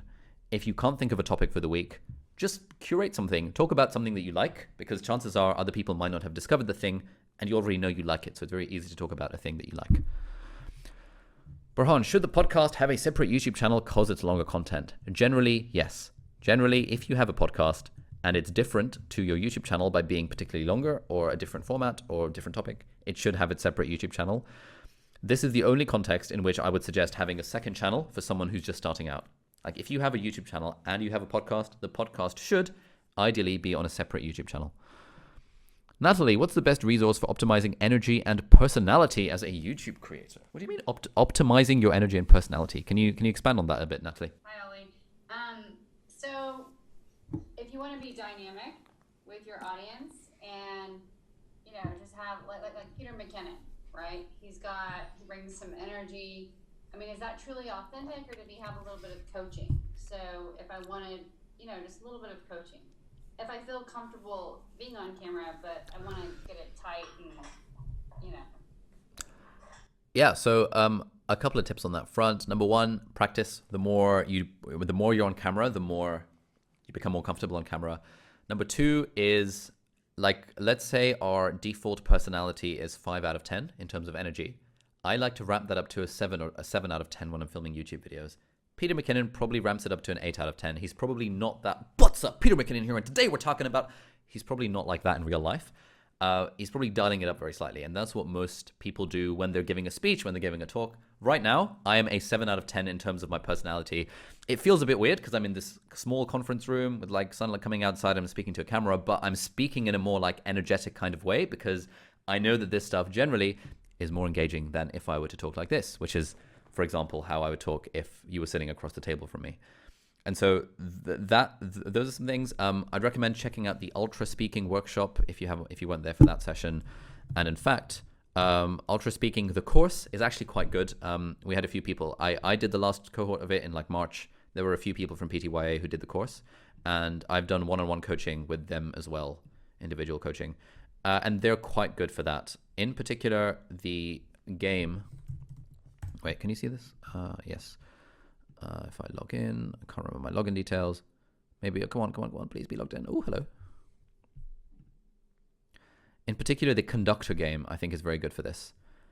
And this is just a general tip for everyone. You don't need to use the Ultra Speaking website for this because you can just like do this yourself. But the idea of Conductor is give a powerful speech while the conductor controls your energy, volume, and pace. So, for example, 1 minute timer, suggest a title. Let's go.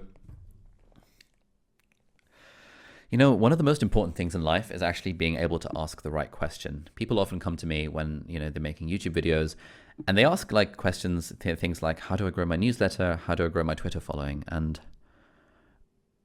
I guess one of the things you have to think about is that really the right question to ask? Because like, what's that question even trying to get at? Like, ultimately, what's the point of having an audience? What's the point of growing on Twitter? What's the point of growing your email list? And I think the more we can ask that question of ourselves, the more we think, what do we actually want from life? And once we've thought about what we want from life, that is when we can really start to ask the appropriate questions, because then a question like, how do I grow on Twitter becomes less important because we've already established what we want from life. A question like, how do I grow on Instagram doesn't really matter. Instead, the thing that matters is how do we provide value to our audience in a way that makes sense for them, and that helps us live long, happy, healthy, fulfilling, productive, and enjoyable lives. Thank you. It was a bit annoying because that one didn't have the high ones, but sometimes like it goes up to a 6 or a 7 or an 8 or a 9 and you start shouting and you start talking about how the meaning of life is this and that, and that kind of thing helps you get, at least for me and for the people in this course, helps us get outside of our own heads when it comes to ramping up our personality and recognizing that we have like different levels that we can absolutely sort of switch into. And it won't be authentic. Like, if I talk like this is not very authentic at all. And therefore, this probably wouldn't be my YouTube persona. But by kind of doing that at a 9 out of 10, then I can kind of see that, okay, if I talk at this level, that kind of feels a little bit more authentic. Whereas this is my usual voice. So, yeah, this kind of thing. Those are three tips that I would suggest for. Yeah. I come across too serious, so I want to break that up. Oh, speaking through a smile is another one. Whenever you speak through a smile, whatever you're saying becomes less serious because you're speaking through a smile. That's another very quick tip. Question: what's your take on Pinterest? I don't use Pinterest a lot. I use it when I'm coming up with like mood boards and stuff for like interior design or logo design or for hairstyle. So I use it as a consumer. I haven't looked into it enough to use it as a creator. I think if you're creating content that's particularly artistic or involves like you know, if it's like food or art or fashion or, you know, visual things like that, then Pinterest makes a lot of sense. I wonder if we should look into this actually. Joe, can you possibly look into Pinterest? I wonder if like our listicles for like productivity tips could be the sort of thing that actually might work on Pinterest. Liana, is it worth outsourcing editing when you're just beginning and exploring niche? I think once you've made 5 videos, then editing is no longer worth your time. Assuming you're making more than $10 to $15 an hour in your job, or assuming you personally value your time at more than $10 to $15 an hour. Because there is so much more exploration that you can do when you don't have to edit videos for 14 hours a week. So outsourcing editing for everyone, even if you're a total beginner, once you've made like 5 videos and you understand what editing is like, at that point you can very easily outsource it. And finally, Mohammed, can you make a curated newsletter a paid one? Would you recommend something like that? Yeah, you absolutely can. There are a bunch of newsletters that are just curation and they are paid. It's hard to say would I recommend it. I generally wouldn't recommend a paid newsletter because, well, generally, like as soon as you put something behind a paywall, you are massively reducing the people that are going to see the thing. And if you have, and I personally think that building an audience for free in the first instance leads to more money in the long run than trying to monetize too early. And so, like, Mohammed, if you've got like 500,000 subscribers on YouTube, then by all means start a paid newsletter. That would be fine as an income source. But if you have like 500 subscribers on YouTube, then starting a paid newsletter is probably not going to be particularly helpful because it's not going to be an interesting amount of money, and I suspect no one is going to subscribe. You have 4,000 paid subscribers. That's really good. Or 4,000 free subscribers. Oh, not paid. Okay, yeah. So have a look at the conversion rate from free to paid. I suspect it'll be less than 1%. And so if 40 people paying for your newsletter is an interesting amount of money to you, then by all means consider turning it into a paid service. But I thought a lot about a paid newsletter and decided against it just because the economics didn't really work out. And for me, it's always better to build a bigger audience and then be able to sell stuff to them further down the line than it is to monetize by creating a paid newsletter or things like that. Exactly. Jab, jab, jab, right hook. So that brings us to the end of our session on repurposing. Hopefully you guys found that useful. We've talked about why you should repurpose content and distribute it across multiple platforms. I'm speaking at about a 7 out of 10 level here on that conductor thing. Why you should distribute content across multiple platforms and how by using the 9 different levels of the repurposing. It's pretty mental. Honestly, if I was just getting started out, I would just do level 1 and 2. Twitter threads, super easy way of growing on Twitter, and you make friends on Twitter. And number 2, YouTube Shorts. When you're filming a video horizontally anyway, you might as well flip your camera vertically and just film the same video in 60 seconds. That's something we're experimenting with a lot more. And then that content becomes content for YouTube Shorts and TikTok and Instagram Reels and Facebook and LinkedIn and whatever other platform you want to go on. Once you've done that and you're comfortable with that process, you can then think, maybe I should start an email newsletter because it's quite easy to do. It's kind of fun. It's nice to have something to write about every week. And in a weird way, when you're writing about something and forcing yourself to write something every week, that actually gets the gears flowing for YouTube content as well. And certainly for me in weeks where, well, for 2 years, when I was forcing myself to write the newsletter every single week, 2.5 years, I was coming up with more ideas because by writing, we generate more ideas. And so that's how stuff works. So great stuff. Please do this week's assignment, all about branding components. And if you outsource editing, you get double the house points. And we'll talk much more about how do we outsource editing and how do we build a team and how do we form an organizational systemic structure around our business in Thursday's session. Have a great week. Do attend Joe's workshop tomorrow, and I'll see some of you guys there. Bye-bye.